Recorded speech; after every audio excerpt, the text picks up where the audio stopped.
My daughter told me her ex-husband was abusive, so I bought him a house. My daughter's ex-husband was the most abusive piece of shit I'd ever met. At least that's what she told me for 2 years straight. Every phone call, every visit, Katie would have new stories about Finn's latest cruelty, how he controlled her money, how he screamed at the kids, how she flinched when he moved too fast. I spent months planning how to get her out. Found the perfect house 20 minutes from mine, 3 bedrooms, good school district, fresh start for her and my grandkids. When I texted her, "I bought you a house, tour tomorrow at 3 p.m., she sent back 17 heart emojis and called me crying happy tears. That night I couldn't sleep. I kept thinking about finally getting Katie and the kids somewhere safe. Tomorrow I was going to hand her the keys to freedom from her monster husband. Then at 11 p.m. my phone rang. Finn's name on the screen made my blood run cold. I almost didn't answer, but his voicemail sounded broken and desperate. So I called back. "Sir, I need to show you something before tomorrow. Please. I know you hate me, but this is about Katie." I told him to go to hell, but just before I could hang up, he said something that stopped me cold. "I have security footage from our house. You need to see who she really is." 20 minutes later, I'm staring at my laptop screen watching Ring camera footage from their living room. Katie's screaming at Finn while he's backed into a corner holding their youngest, shielding her with his body. Katie throws a lamp. It shatters against the wall inches from the baby's head. Finn doesn't raise a hand, doesn't yell back, just keeps saying, "Please, Katie, not in front of the kids." My stomach turned inside out. There were dozens of videos. Katie attacking him with her fists while he covered his face. Katie threatening to tell everyone he beats her if he doesn't give her money. Katie laughing on the phone telling someone, "He's such a pissy, he won't even defend himself." Finn's voice cracked through the phone. "I never touched her. Never. I just wanted you to know the truth before you reward her lies." But that wasn't even the worst part. Finn had screenshots from her phone, multiple affairs over the past year, different men, explicit messages, meeting them while telling Finn she was at her sister's. One guy in particular showed up constantly, someone named Derek. I sat there for an hour trying to process that my daughter, the woman I was about to give a free house to, was the actual abuser, the monster. And she'd made me hate an innocent man who was just trying to protect his kids. The next morning, I did something I never thought I'd do. I tracked down Derek through social media. Wasn't hard since Katie had tagged him in old posts before blocking me from seeing her profile properly. I called him from a number he wouldn't recognize. "Hey, is this Derek? I need to ask you about Katie Fret." Long pause. "Who is this?" "Her father." "I need to know. Did you know she was married?" The silence stretched so long I thought he'd hung up. Then quietly, "What?" "Number. She said she was a single mom escaping her abusive ex-husband. Said he was dangerous. Said she was terrified of him." My heart sank even further. "Derek, she's been married to Finn this entire time. He's not her ex. He's not abusive. She made it all up." I heard him sit down hard. His voice came out strangled. "I've been picking up her kids from school, taking them to the park. They call me Uncle Derek. I thought I was helping save them from their dangerous dad." The poor guy sounded sick. Then I had an idea that would change everything. "Derek, how would you feel about being at the house tomorrow when I show it to her? With Finn there too? You want us both there? I think Katie needs to face both of you at once. No escape routes, no lies." We spent an hour planning it. Derek would arrive early and wait in the living room. Finn would be in the kitchen. I'd walk Katie through the house, saving those rooms for last. The next afternoon, Katie pulled up right at 3 p.m., practically bouncing out of her car. She hugged me tight, tears already in her eyes. "Dad, you saved my life. I can finally escape. The kids are going to be so happy here." I led her inside, letting her gush about each room. The bedrooms where her kids would sleep peacefully. We reached the living room. "This is perfect for—" She stopped mid-sentence. Derek was sitting on the couch with his laptop open. Katie's face went white. "What is he doing here?" Before Derek could answer, Finn walked out from the kitchen. Katie actually stumbled backward, grabbing the wall for support. No, you can't both be here." "Dad, what is this?" Derek spoke first, his voice quiet but firm. "You told me you were divorced. You told me Finn was dangerous. You made me think I was protecting those kids from a monster." Finn just stood there, looking at her with such exhaustion it hurt to witness. 2 years, Katie. 2 years of being hit, threatened, isolated from my own children while you told everyone I was the abuser." Katie started spinning, looking for an exit, but I blocked the doorway. Her tears came fast now, but they weren't real. I could finally see that. "Daddy, please, it's not what it looks like." I pulled out the house deed from my jacket pocket. She reached for it desperately. Thank you. I know this looks bad, but the house isn't in your name, Katie." She froze. "What?" "It's in Finn's name. For him and the kids after the divorce." She grabbed the knife from the kitchen.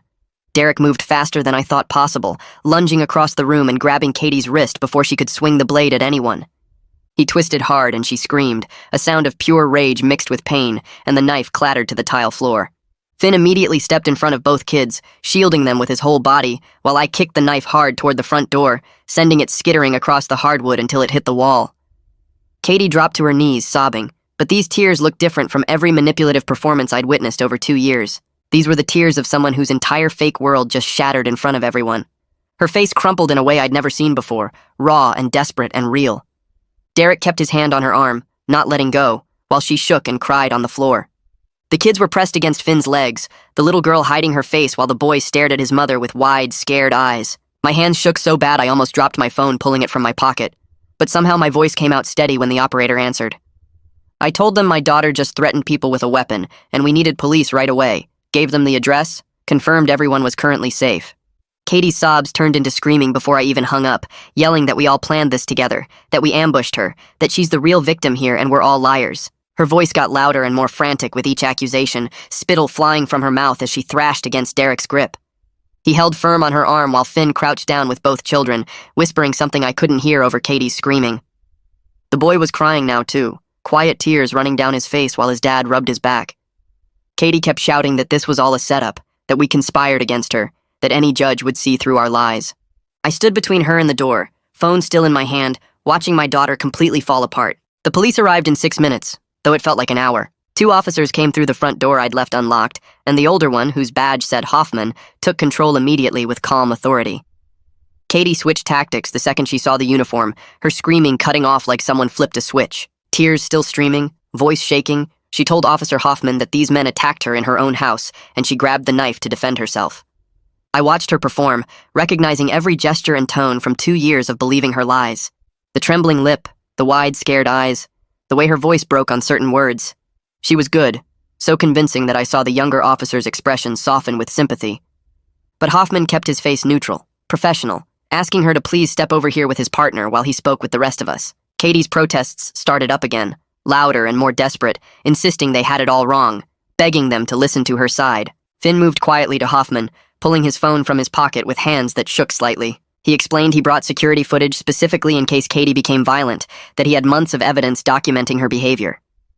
The officer took the phone and started watching, his partner keeping Katie separated on the other side of the room. I watched Hoffman's face change as he scrolled through the videos, his jaw tightening, eyes narrowing. He watched clip after clip, Katie throwing things, Katie screaming, Katie hitting Finn while he protected the kids. The professional mask cracked just slightly, his expression shifting from neutral to grim understanding. Katie saw him watching, and her protest got louder, more frantic, demanding to know what lies Finn was showing him, insisting the videos were fake or edited or taken out of context. She was panicking now, really panicking, because her usual manipulation wasn't working on this officer who kept watching evidence of exactly who she really was. Hoffman asked if anyone got hurt during the incident, and Derek held up his left arm, showing a thin cut along his forearm. Blood had dried in a dark line where Katie's initial swing grazed him before he grabbed her wrist. The officer called for an ambulance to check it out, then started taking statements from each of us separately. Derek went first, explaining how he grabbed her wrist and twisted until she dropped the knife. Then me, describing what I witnessed and why we were all here in the first place. Finn gave his statement while holding both children, his voice quiet but steady, as he explained the years of abuse and why he documented everything. Katie demanded a lawyer the second Hoffman approached her, refusing to say anything else, which was probably the smartest choice she'd made all day. Her face had gone cold now, calculating. The tears dried up as she realized she needed to protect herself legally. The paramedic showed up and treated Derek's cut, which turned out to be shallow but needed cleaning and a bandage.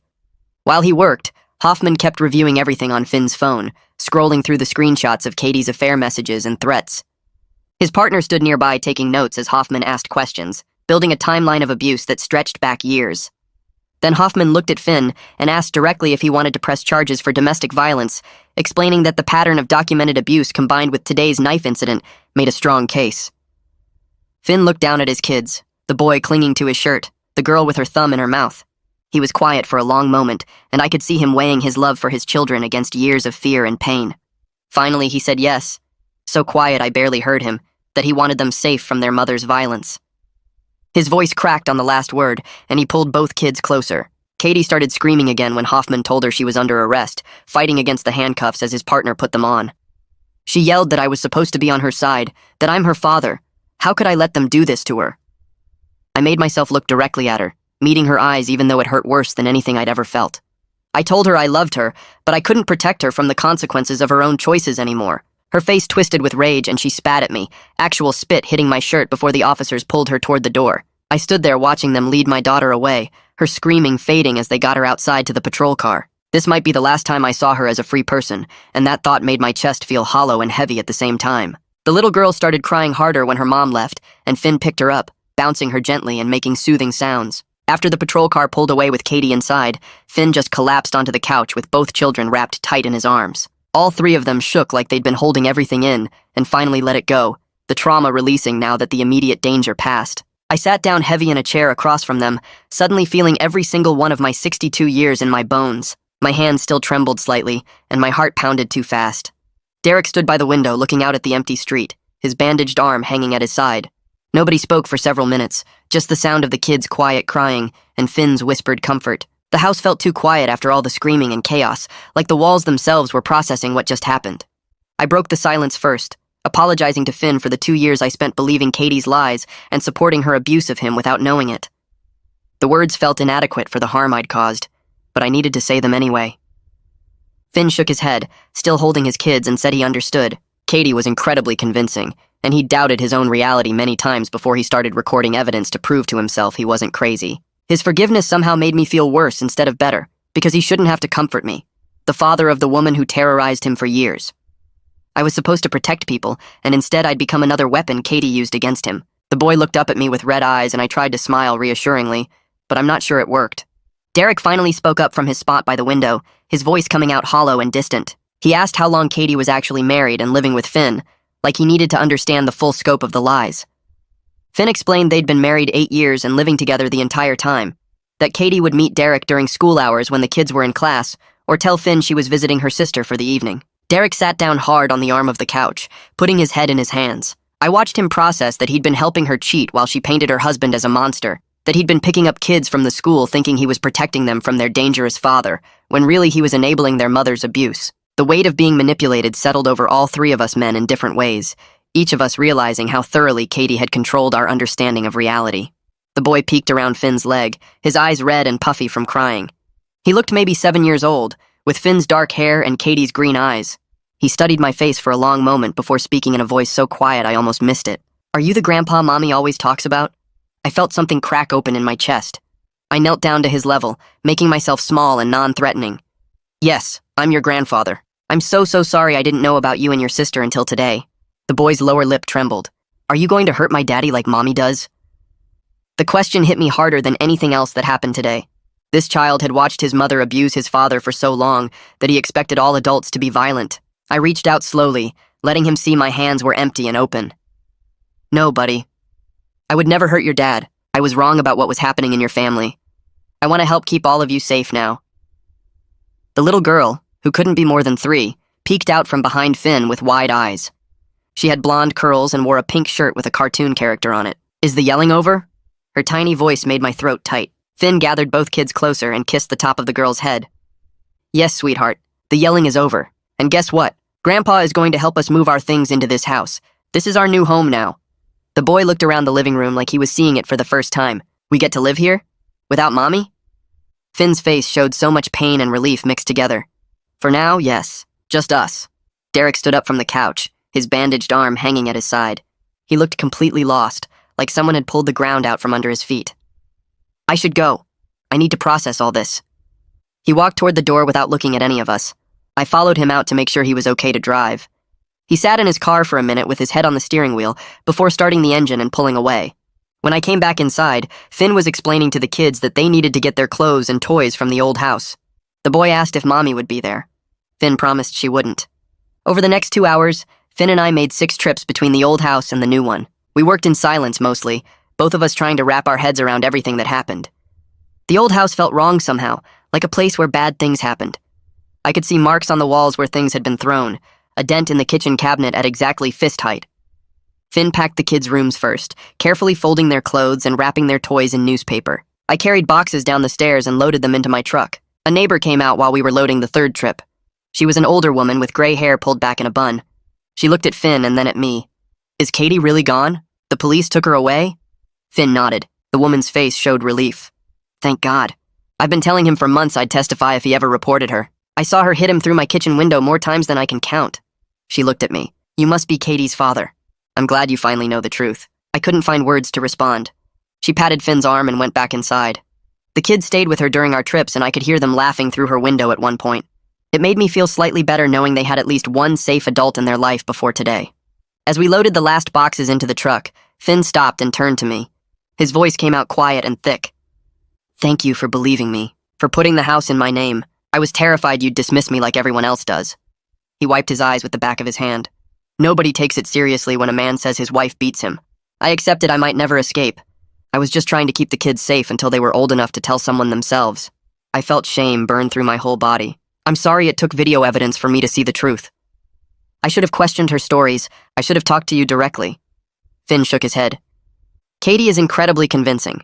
Don't beat yourself up. I doubted my own reality sometimes before I started recording everything. We drove back to the new house in silence. I helped Finn set up beds for the kids and unpack the basics they'd need for tonight. The boy, whose name I learned was Michael, wanted his nightlight plugged in next to his bed. The little girl, Sophie, insisted her stuffed rabbit had to sleep on her pillow. By the time everything was set up enough for them to sleep, it was almost 8 at night. I hugged both kids goodbye and promised I'd come back soon. Finn walked me to my truck. Thank you. For everything. I drove home in a fog. My brain couldn't process what happened. My daughter was in jail. My son-in-law was actually a victim. I had grandchildren I never knew existed. The house I bought to save Katie actually saved Finn and the kids instead. When I pulled into my driveway, I checked my phone. 17 missed calls from Katie's mother, my ex-wife. We'd been divorced for 15 years but stayed in contact because of Katie. She must have heard about the arrest. I wasn't ready to talk to her. She'd want me to bail Katie out. She'd make excuses for Katie's behavior like she always did. I couldn't do that anymore. I sat in my truck for 20 minutes before going inside. My house felt empty and quiet. I made coffee even though it was late. I needed something to do with my hands. Around midnight, I couldn't take the silence anymore. I called my brother Ross. He answered on the second ring, his voice rough with sleep. Do you know what time it is? I told him everything. The 2 years of lies, the security footage, Derek, the confrontation, the knife, Katie's arrest, the kids. All of it poured out of me in one long stream. Ross didn't interrupt once. When I finished, there was a long silence. Then he said he was coming over tomorrow. I shouldn't be alone right now. I thanked him and hung up. I didn't sleep at all that night. The next morning, Ross showed up at 9 with his wife Juliet. She's a family therapist and immediately understood what I was going through. We sat at my kitchen table, and she explained that Katie likely has a serious personality disorder. She talked about people who see themselves as victims, even when they're hurting others.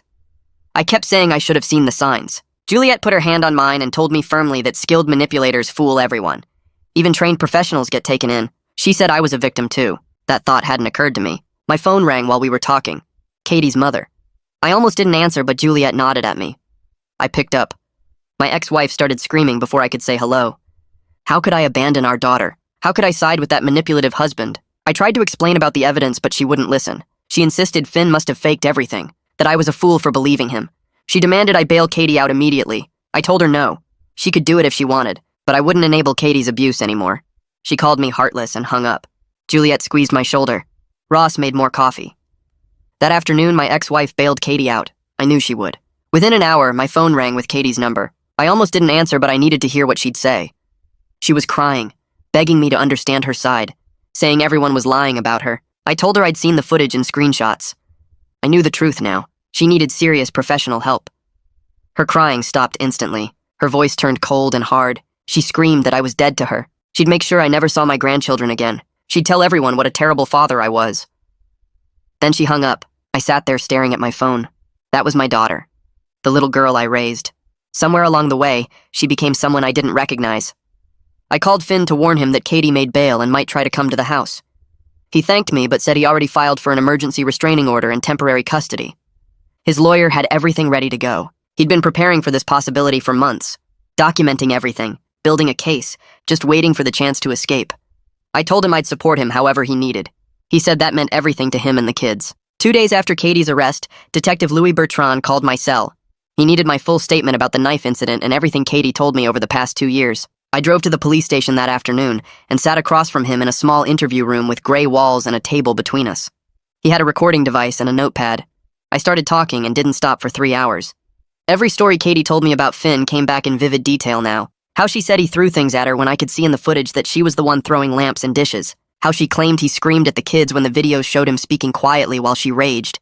How she said he controlled all their money when the bank records Finn showed me proved she had access to everything and was draining accounts for her affairs. Detective Bertrand wrote everything down and asked specific questions about dates and details. He explained they were building a domestic violence case against Katie, and my testimony about her 2-year deception campaign would help establish her pattern of behavior. The pattern showed she was skilled at manipulation and willing to destroy someone's reputation to maintain control. I felt sick going through each lie and realizing I'd believed every single one. The detective's expression stayed neutral and professional, but I could tell he'd seen cases like this before. He mentioned that false allegations of abuse were more common than people realized, and they destroyed innocent people's lives. When we finished, he thanked me for coming forward and said my willingness to testify against my own daughter showed real character. I didn't feel like it showed character. I felt like it showed how badly I'd failed Finn and those kids for 2 years. Before I left the station, Detective Bertrand mentioned something else. 2 of Finn's former co-workers had come forward with statements about witnessing Katie's public verbal abuse of him. She would show up at his workplace and berate him in front of customers, called him worthless and stupid and a terrible father, made scenes in the store where he worked as a manager. But the moment anyone tried to intervene or asked if she was okay, Katie would immediately switch. Tears would start flowing and she'd play the victim. She'd say Finn was controlling and she was just trying to get money for groceries. The co-workers said they believed her at first because she was so convincing. But after it happened multiple times, they started noticing the pattern. They saw how Finn never raised his voice or fought back, how he would apologize to customers after she left and make excuses for her behavior, how he looked exhausted and defeated. One co-worker finally pulled him aside and asked if he needed help. Finn broke down and showed her some of the bruises Katie had given him, but he begged her not to report it because Katie threatened to claim he abused her if anyone found out the truth. The co-worker felt terrible that she didn't push harder to help him. Now she was giving a statement to make up for it. Detective Bertrand said the pattern of behavior spanned years based on these testimonies. I sat there feeling physically ill. All those times I sent Katie supportive texts, telling her to stay strong against her abusive husband. All those times I offered to help her leave him. I was actually encouraging her to continue tormenting an innocent man who was trapped and terrified. The detective could see I was struggling and told me I was a victim of her manipulation too. That didn't make me feel better. I drove home in a fog and found Finn's name on my phone screen an hour later. He was calling to ask if I'd be willing to attend his emergency custody hearing as a witness. His voice sounded nervous but hopeful. He explained that having Katie's own father testify about her deception and violence would be powerful evidence for the judge. His lawyer thought it could make the difference between supervised visitation and possibly shared custody. I agreed immediately without even asking when the hearing was scheduled. I told him it was the least I could do after enabling Katie's abuse for 2 years. I could hear the relief in his voice when he thanked me. He said his lawyer thought they had a strong case for sole custody, with supervised visitation only. The security footage combined with the knife incident and now witness statements from multiple people painted a clear picture. Katie's arrest record and the restraining order violation added weight to the argument that she was dangerous. Finn mentioned the kids were doing okay, but Michael kept asking if Mommy was going to come take them away. I promised him I'd do everything I could to make sure those kids stayed safe with him. After we hung up, I sat on my couch and stared at the wall for a long time. The custody hearing happened 3 days later in family court. I arrived early and sat in the waiting area watching lawyers and families move through the hallways. Ross came with me for support even though he wasn't testifying. When we entered the courtroom, I saw Katie sitting at a table with her lawyer. She looked smaller somehow. Her hair was pulled back and she wore a conservative dress. When she saw me walk in and sit on Finn's side of the room, her face went through several expressions. Surprise first, then hurt, then something cold and hard. The judge entered and everyone stood. He was an older man with gray hair and reading glasses. The hearing started with Katie's lawyer presenting her side. He painted Katie as a struggling mother who made one mistake in a moment of fear. He claimed the security footage was taken out of context and didn't show the full picture of their relationship. He argued that Katie loved her children and deserved a chance to maintain her relationship with them. Then Katie took the stand. I watched her perform for the judge with tears and a trembling voice. She claimed Finn manipulated me against her, said the security footage was edited to make her look bad, insisted she only grabbed the knife because she was terrified when she found herself cornered by 3 men in that house. She cried about missing her babies and wanting to be a good mother. The judge listened without expression. Then Finn's lawyer called me to the stand. I walked up and sat down and put my hand on the Bible to swear to tell the truth. Katie's lawyer tried to object to my testimony, but the judge overruled him. I started talking about the 2 years of lies Katie told me. Every story about Finn's abuse that I now knew was fabricated. The security footage I'd seen showing Katie was the actual abuser. The knife incident where she threatened people including her own father. I explained how skilled Katie was at manipulation and how completely I'd believed her until I saw undeniable proof. I talked about the affairs and the lies and the threats Finn had endured. Katie's face went through shock first when she realized I was actually testifying against her. Then betrayal like I'd stabbed her in the back. Finally, her expression settled into cold hatred. Her eyes locked on mine with pure rage. I kept talking and didn't look away. When I finished, Katie's lawyer tried to discredit my testimony by saying I was biased toward Finn now. But the judge seemed unconvinced by that argument. The judge asked to review the security footage in his chambers. We all waited in the courtroom for 30 minutes while he watched the videos on a laptop. When he came back, his expression was grim. He granted Finn temporary sole custody, with Katie allowed only supervised visitation at a family center. He extended the restraining order to include the children's school and activities. Katie couldn't come within 500 feet of their school or any place where they had regular activities. All visitation had to happen at the approved facility with a trained supervisor present. Katie's lawyer started to argue, but the judge cut him off. He stated clearly that the evidence of abuse and the knife incident made unsupervised contact unsafe for everyone involved. The pattern of behavior was too concerning to risk the children's safety. Katie's face went white and then red. She started shaking. Katie jumped up from her chair and started screaming. She yelled that we were all going to regret this, that she'd prove Finn was the real abuser and everyone would see the truth.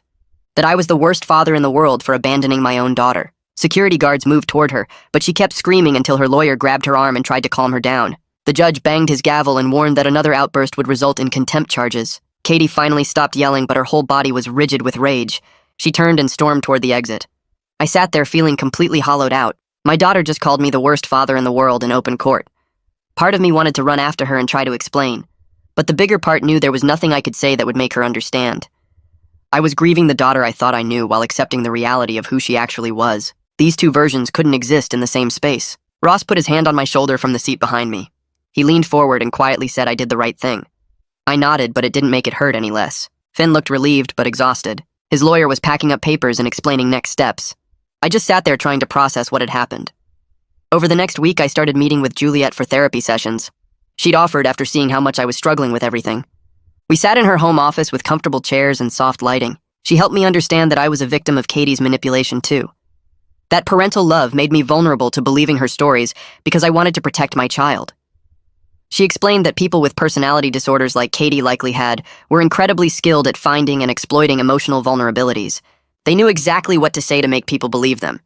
I kept saying I should have known something was wrong, should have questioned Katie's stories more, should have talked to Finn directly years ago, should have protected those kids sooner. Juliet gently but firmly told me that beating myself up wouldn't change the past. The important thing was that I saw the truth now and was taking action to support the actual victims. She said the grief I was feeling was real and valid. I was mourning the loss of the daughter I thought I had. That relationship was built on lies, but the love I felt was genuine. Processing that contradiction was going to take time. Some sessions I cried, some sessions I just sat there numb. But slowly I started to accept that loving Katie and holding her accountable weren't mutually exclusive. 2 weeks after the custody hearing, my phone buzzed with a text from Finn. He asked if I'd like to come meet the kids properly now that things had calmed down a bit. I stared at the message for a long time before responding yes. The drive to the house felt longer than it actually was. I was nervous about facing Michael and Sophie after everything that happened. They'd seen me at the confrontation when their mother grabbed a knife. They'd been terrified that day. I didn't know if they'd even want to see me. I parked in the driveway of the house I'd bought and walked up to the front door.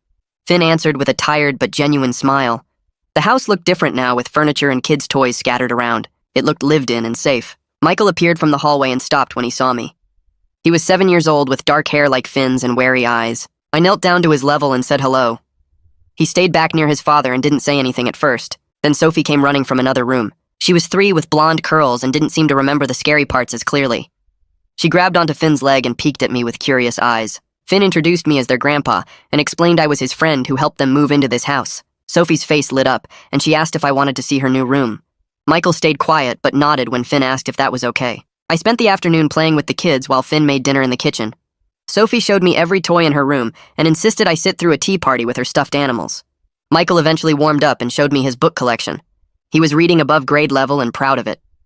The house felt peaceful in a way I hadn't expected. No tension in the air, no walking on eggshells, just a father and his kids being comfortable in their own space. It was strange to be building a relationship with grandchildren I didn't know existed until a week ago. Strange, but good. As the afternoon went on, Michael started asking more questions. He wanted to know if I lived nearby and if I'd come back to visit.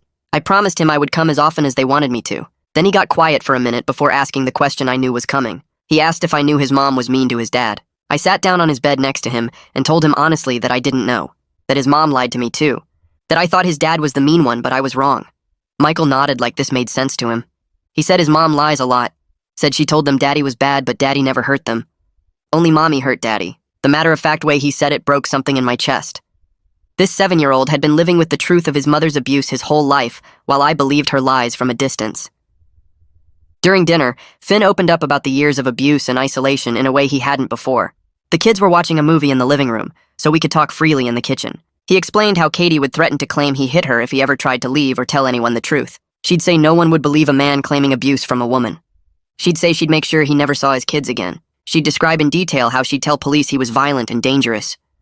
Finn said he stayed to protect Michael and Sophie because he was terrified Katie would get custody and hurt them without him there to intervene. He couldn't risk leaving them alone with her. So he endured the hitting and the verbal abuse and the affairs. He documented everything secretly and waited for any chance to escape safely with his children. When I called him that night before the house tour, he saw his opportunity. He knew if he could show me the truth, maybe I'd help him instead of helping Katie trap him further. I listened with growing horror as he described years of being held hostage in his own home. My daughter had used his love for his children as a weapon against him. She knew he'd endure anything to keep them safe, and she exploited that ruthlessly. Finn's voice stayed calm and steady while he talked, but his hands shook slightly. He said telling me this felt like finally being able to breathe after holding his breath for years.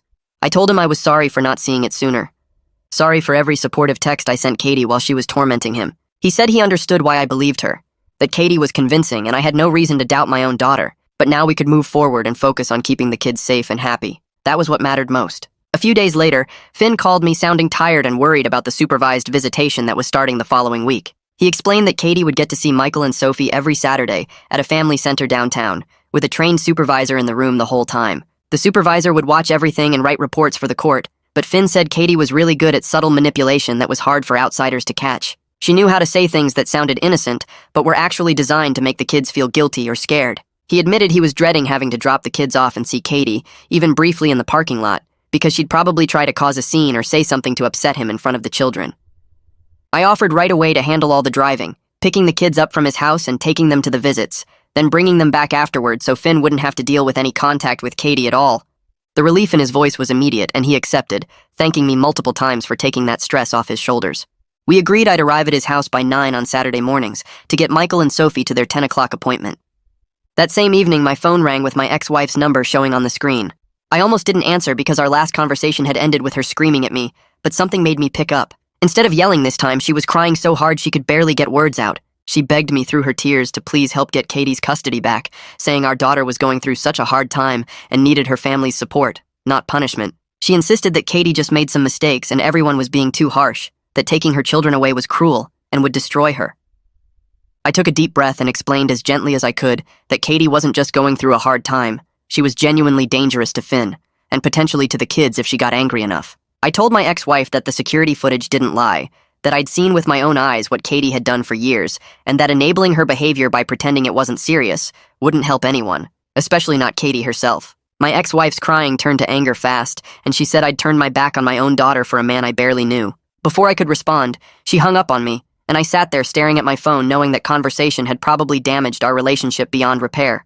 She'd chosen to believe Katie's lies over the documented evidence, and I couldn't make her see the truth if she didn't want to. Saturday morning arrived too quickly. I showed up at Finn's house at 9 sharp and found both kids already dressed and waiting, though Michael looked anxious, and Sophie seemed confused about where they were going. Finn gave them both long hugs and reminded them to be good, then walked them out to my car. The drive to the family center took 20 minutes and Michael stayed quiet the whole time while Sophie chattered about her toys. The building was plain and institutional, with a waiting room that had worn furniture and children's drawings taped to the walls. A woman with a clipboard checked us in and explained she'd be supervising the visit, then led Michael and Sophie through a door into a room where Katie was already waiting.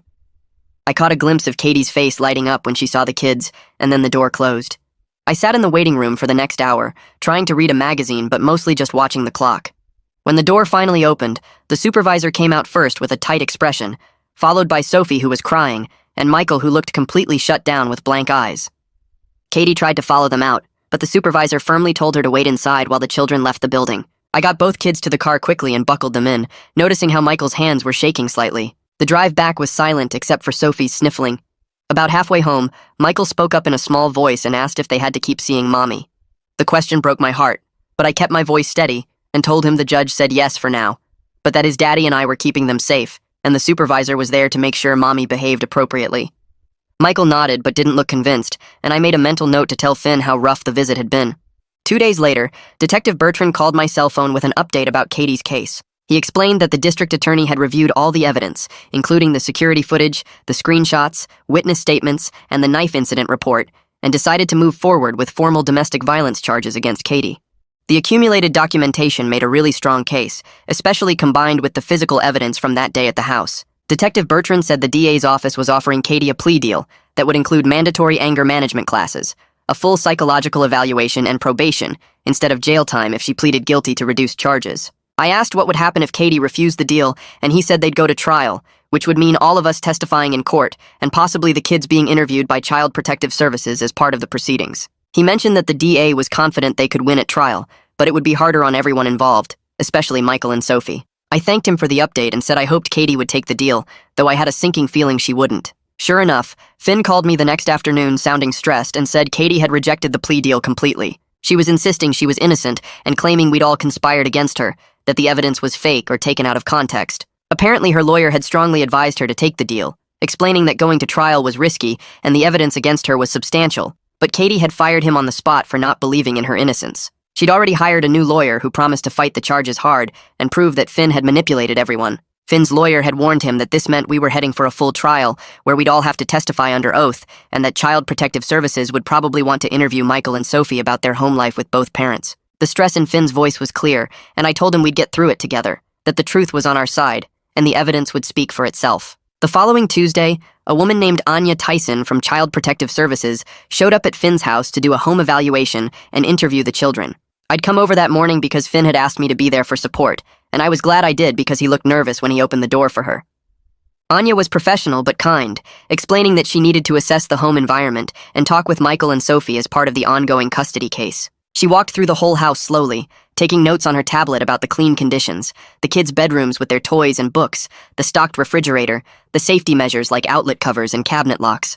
She asked Finn questions about his daily routine with the kids, their school and preschool arrangements, their medical care, and how he handled discipline. Finn answered everything calmly and honestly, and I could see Anya's expression softening as she realized this was a good, stable home. Then she sat down on the living room floor with Michael and Sophie and spent almost an hour just playing with them and asking gentle questions about their life. She asked about their favorite foods, what they liked to do with Daddy, if they felt safe at home, and carefully worded questions about their memories of living with both Mommy and Daddy together. Michael was cautious at first, but gradually opened up, while Sophie mostly just wanted to show Anya her stuffed animals. What struck me most was how both children clearly felt comfortable and safe talking about their father, but got quiet and tense when Anya gently asked about their mother. After the kids went outside to play in the backyard, Anya turned to me and asked about my perspective as Katie's father and the children's grandfather. I took a deep breath and told her everything, starting with the 2 years Katie spent lying to me about Finn being abusive, the security footage that showed the truth, the confrontation at the house, and my current commitment to supporting Finn and the kids however they needed.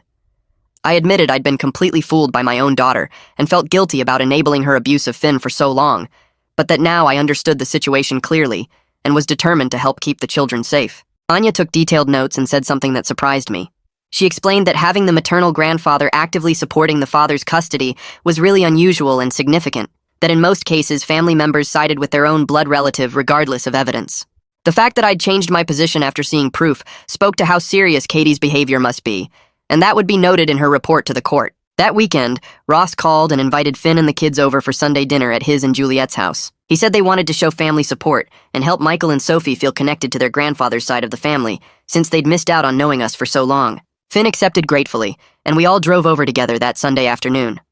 Ross and Juliet's house was warm and welcoming, and they'd clearly prepared for the kids with games and activities set up.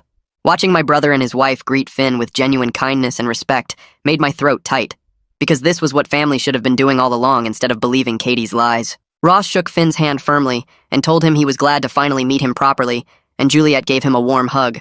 Michael was shy at first, but Ross got him talking about soccer, and soon they were kicking a ball around in the backyard together. Sophie attached herself to Juliet immediately, following her around the kitchen and helping stir ingredients for dinner.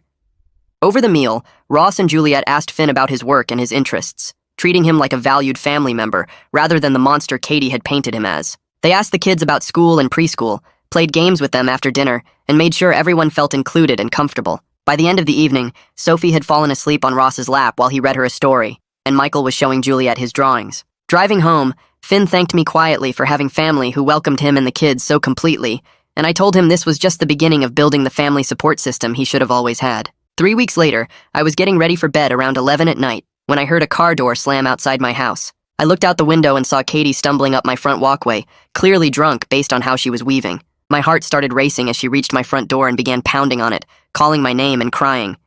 I didn't open the door, instead standing behind it and asking what she wanted.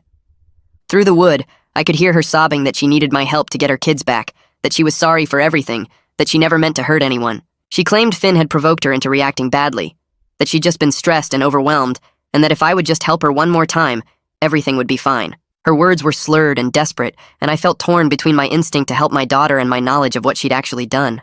I told her through the locked door that I loved her, but I couldn't help her, that she needed to accept responsibility for her actions and get real professional help. The crying stopped abruptly and turned to screaming. She yelled that I'd chosen Finn over my own daughter, that I was a terrible father, that she'd never forgive me for betraying her like this. She kept screaming and pounding on the door, and I could hear my neighbor's lights turning on. I told Katie she needed to leave because she was violating the restraining order by coming to my house, but she just screamed louder that she didn't care about the stupid restraining order. That's when I pulled out my phone and called 911, reporting that someone was violating a restraining order at my address.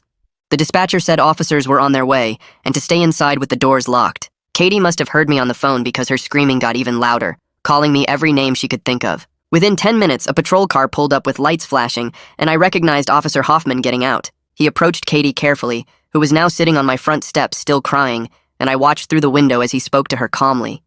She didn't resist when he helped her stand up and explained she was under arrest for violating the restraining order. She just went completely limp, letting him guide her to the patrol car without fighting. He put her in the back seat and then came to my door to get my statement about what happened. I explained the whole situation while watching Katie through the patrol car window, and I felt like I was looking at a complete stranger. The daughter I'd raised wouldn't have become this person who showed up drunk in the middle of the night violating court orders, except somehow she had. And I didn't know if the Katie I remembered had ever really existed, or if I'd just been blind to who she truly was all along. The next morning, my phone rang at 7. Finn's name on the screen made me sit up in bed fast. I answered, and he asked if I was okay after last night. His voice sounded worried and tired. I told him I was managing, but felt weird that he was checking on me when Katie was his abuser. He said we're family now and we need to support each other. Katie hurt both of us in different ways, and we're both working through it. The call only lasted a few minutes, but something shifted in how I saw Finn. He wasn't just my son-in-law anymore. He was someone who cared about me even after everything my daughter put him through. 2 hours later, my ex-wife called. She was crying so hard I could barely understand her at first. Katie was back in jail because violating the restraining order meant her bail got revoked. Now they set new bail at $50,000. My ex-wife couldn't afford it. She asked if I would help pay it. I sat there holding the phone and feeling torn in half. Every parent instinct said help your child, but I knew Katie needed to face real consequences. I told my ex-wife as gently as I could that Katie needs to stay in jail. Maybe hitting bottom will push her toward actually getting help. My ex-wife called me heartless and hung up on me. I sat alone in my house for an hour just staring at the wall. Was I doing the right thing, or was I abandoning my daughter when she needed me most? The guilt felt like it was crushing my chest. I couldn't eat breakfast, couldn't focus on anything, just kept replaying my ex-wife's voice calling me heartless. Around noon, I drove to Ross and Juliet's house. Juliet took one look at my face and made me sit down. I told her about the bail situation and my ex-wife's call. Juliet listened and then said something that changed how I saw everything. She explained that supporting Katie doesn't mean protecting her from consequences. Real love sometimes means letting someone hit rock bottom so they'll finally seek help. I argued that every parent instinct says rescue your child.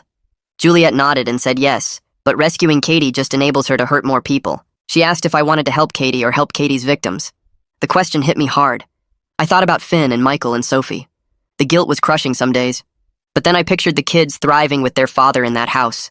Safe and happy and not walking on eggshells around their mom. I knew I made the right choice even though it hurt. 3 weeks after Katie went back to jail, her new lawyer called Finn. Katie was accepting the plea deal. She would do anger management and psychological evaluation and continued supervised visitation. In exchange, the domestic violence charges got reduced. The lawyer said he convinced Katie that going to trial would likely mean worse outcomes, maybe even losing all parental rights. Finn called me right after and said he was relieved to avoid trial, but he knew this was just the beginning of a long legal process. The plea hearing happened on a Wednesday morning. I sat in the courtroom and watched Katie stand up to give her statement. She apologized to the court for her actions, said she was sorry for causing problems, but she never once looked at Finn, never actually apologized to him. She framed everything as mutual conflict that got out of hand, stress from being a mother, misunderstandings that got bigger than they should have. The judge listened with a blank expression. When Katie finished, he said, Completion of all court-ordered treatment is mandatory, not optional. His tone made it clear he saw through her performance. The psychological evaluation results came 2 weeks later. I read the report sitting at my kitchen table. Katie has borderline personality disorder with narcissistic traits. The psychologist explained her pattern of perceiving abandonment everywhere, her intense manipulation of people around her, her complete inability to accept responsibility for anything. The report recommended intensive therapy and possibly medication. It noted that without treatment, Katie will likely continue the pattern of destructive relationships. I sat there feeling grief mixed with relief, finally having an explanation for behaviors I never understood. All those years of chaos and drama and wondering what I did wrong as a parent. Now I knew it was a disorder that needed professional help. Over the next month, Finn and I settled into a routine. Every Thursday evening, I watch Michael and Sophie so Finn can attend his support group for male domestic violence survivors. The first time the kids called me Grandpa naturally, without prompting, I almost cried. We were building real relationships based on truth instead of Katie's manufactured crisis. Michael showed me his homework and asked for help with math. Sophie wanted me to play dolls with her. These evenings became the highlight of my week.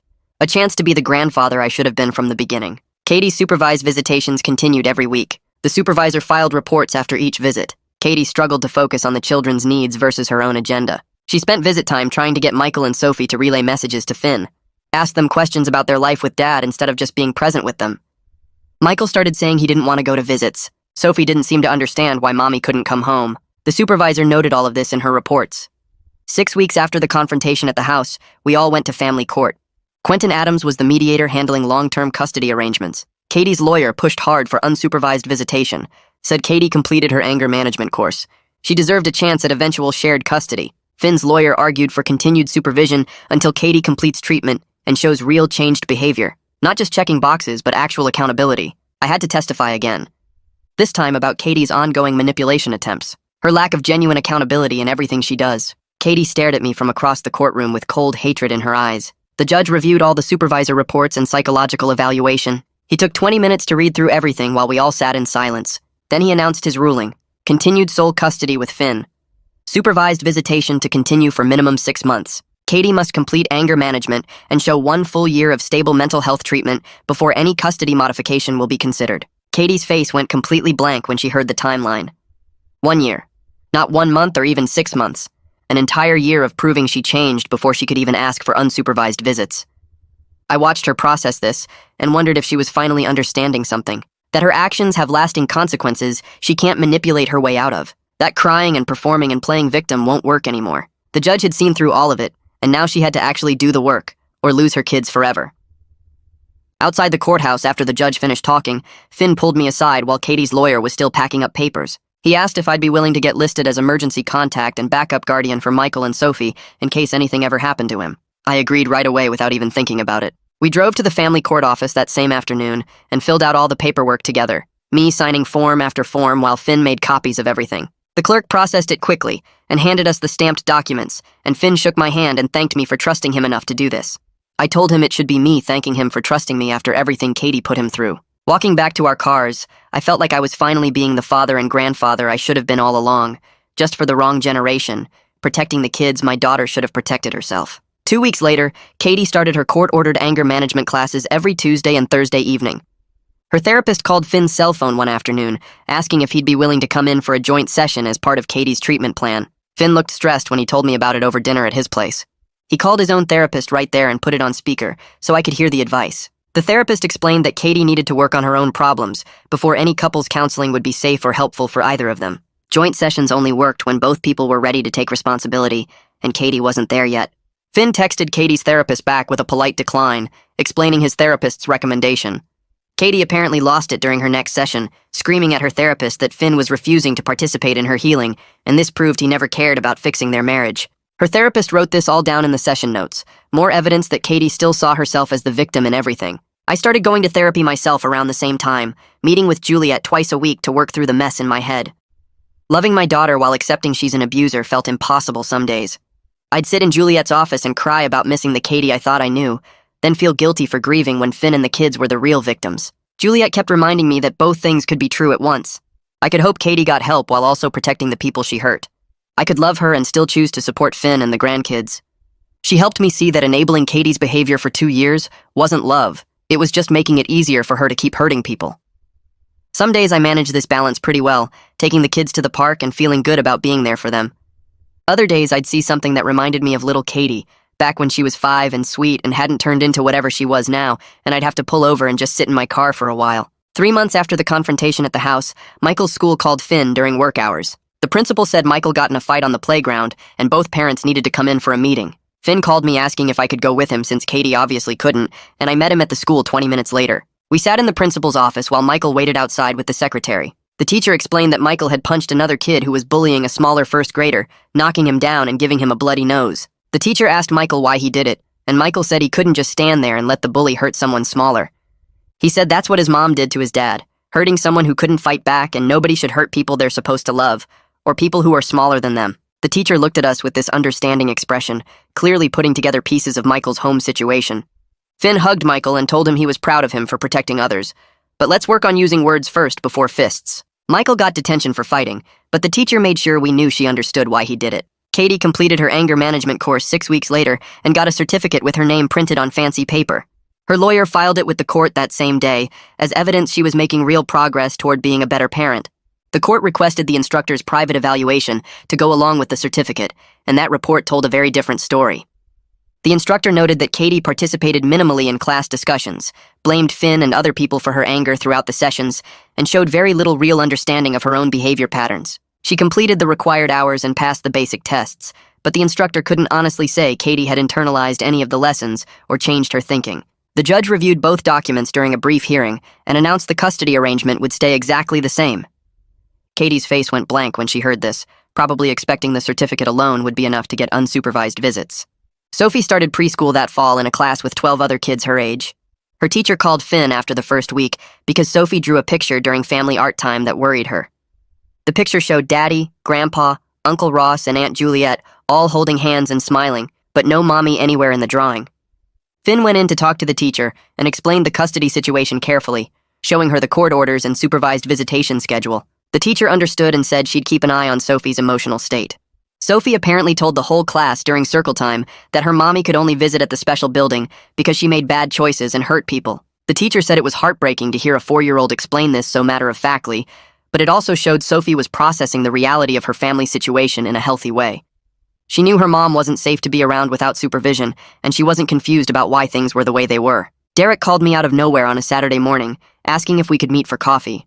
I hadn't talked to him since the day at the house when Katie grabbed the knife. We met at a place downtown and sat in a corner booth where nobody would overhear us. Derek looked like he'd aged 5 years in the past few months, dark circles under his eyes and his hands shaking slightly around his coffee cup. He told me he'd been in therapy twice a week trying to process his role in Katie's abuse of Finn, even though he didn't know the truth at the time. He apologized for being part of hurting my son-in-law, and I could hear how much guilt he was carrying. I told him he was a victim too, that Katie manipulated both of us with the same lies about Finn being dangerous. We spent an hour talking about how skilled Katie was at building false realities, making us both believe we were heroes saving her, when really we were just helping her hurt people. Derek asked if I thought Katie would ever really change, and I told him honestly I didn't know, but I wasn't waiting around to find out. Katie's therapist submitted a progress report to the court 4 months into treatment. The report said Katie was beginning to acknowledge that her actions hurt people, which sounded positive at first. But the therapist also noted Katie still struggled with taking full responsibility, often adding explanations about why Finn or stress or other factors made her act the way she did. The therapist recommended Katie continue intensive treatment and suggested she might benefit from a more structured program that specialized in personality disorders. Katie fought against this recommendation hard, telling her lawyer she'd done everything the court asked and deserved to move straight to unsupervised visitation with her kids. Her lawyer tried to explain that the court wouldn't modify custody until she completed all recommended treatment, not just the minimum required classes. Katie apparently threw a fit in the lawyer's office, insisting everyone was conspiring to keep her from her children forever. 4 months after the confrontation, Finn mentioned during one of our weekly dinners that he'd started dating someone. He met her at his support group for domestic violence survivors, another person who understood what he'd been through without him having to explain everything. I told him I was happy for him, and he deserved a healthy relationship with someone who treated him right. He seemed nervous talking about it, saying he wasn't sure how to introduce someone new to Michael and Sophie after everything they'd been through with their mom. But he also sounded hopeful in a way I hadn't heard from him before, like maybe he was finally believing he could have a normal life. I told him to take it slow with the kids, but that they deserved to see their dad in a relationship where people were kind to each other, that it would be good for them to learn what healthy love actually looked like. Katie found out about Finn's new relationship 2 weeks later and completely lost it during supervised visitation. The supervisor's report said Katie spent the first 15 minutes crying to Michael and Sophie that Daddy had replaced her and didn't love their family anymore. She asked them if they'd met the new woman and if Daddy loved her more than he loved Mommy. Sophie started crying because Katie was crying, and Michael went quiet and wouldn't answer any questions. The supervisor had to redirect Katie 4 times to focus on playing with the kids instead of talking about Finn. When Katie wouldn't stop, the supervisor ended the visit 30 minutes early and walked the kids out to where I was waiting in the parking lot. She filed a detailed report about Katie using the children for emotional support in ways that were completely wrong for their ages. This behavior set back any progress Katie had made toward unsupervised visitation, and her lawyer called her that night, warning that manipulating the children would only hurt her case and could result in losing visitation entirely if she kept it up. Michael's therapist called Finn with an update about 3 weeks after that incident, and Finn shared the news with me over dinner at his place. The therapist said Michael was doing really well processing everything he'd seen his mom do to his dad over the years, that having a stable home with his father and knowing his grandpa and extended family supported them made a huge difference in his healing. Sophie was too young for formal therapy, but the therapist noticed during family sessions that she seemed much more relaxed and attached to Finn now, laughing more and having fewer nightmares. Both kids were asking about their mother less and less, and the therapist noted they seemed most calm and happy during the weeks when visitation happened less often. Finn looked relieved hearing this, but also sad, knowing his kids were better off with less contact with their own mother. 6 months after the confrontation at the house, we all went back to court for a review of Katie's progress. The judge read through reports from multiple supervisors and therapists, and his face got more serious with each page. He said Katie had finished the required anger management and basic therapy programs, but every single supervisor reported concerns about her lack of real understanding about what she'd done wrong. The therapist wrote that Katie kept trying to manipulate them during sessions, blaming everyone else for her problems and insisting she was the real victim. One report said Katie showed no genuine insight into her behavior patterns and continued trying to control situations even in supervised settings. The judge looked at Katie and said he was extending supervised visitation for another 6 months and ordering her to join a more intensive therapy program specifically for personality disorders. Katie's face went hard when she heard this, her jaw clenched tight, and her hands gripped the table in front of her.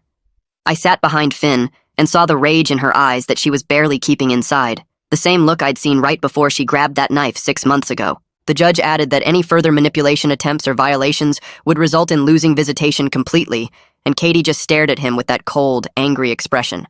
2 weeks after that hearing, Katie called and asked to meet with me alone at a coffee shop near her apartment.